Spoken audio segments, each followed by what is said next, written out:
Hello, homeowner. I've just finished my initial inspection of your residence, and I've found many areas of concern.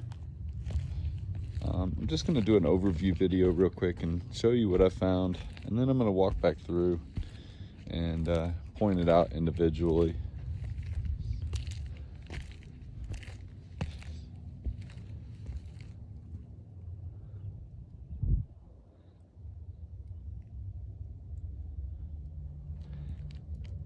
Okay, first things first, I noticed that you do have hail findings all over your vents and chimney caps, as well as some rusting, oxidation, and then also the sealant is breaking where the nails are around these vents.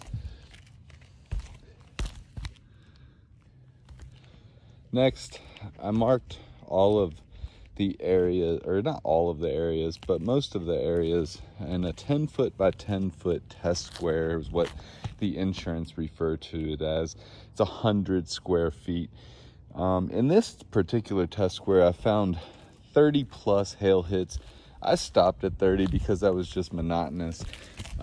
As you can see in my video, or in the video screen here, what the hail impacts look like on your shingle. Usually the insurance company looks for no more than 15.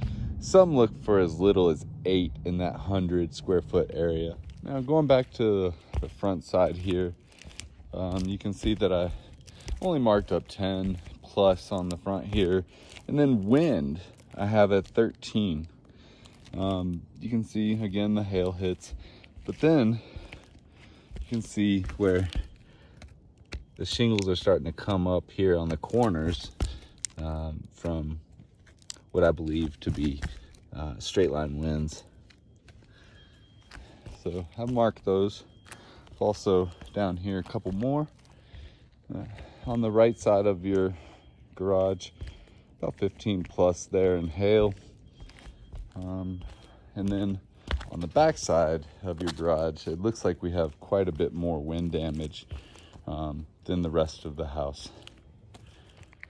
So after completing this inspection, my suggestion would be that we call your insurance company.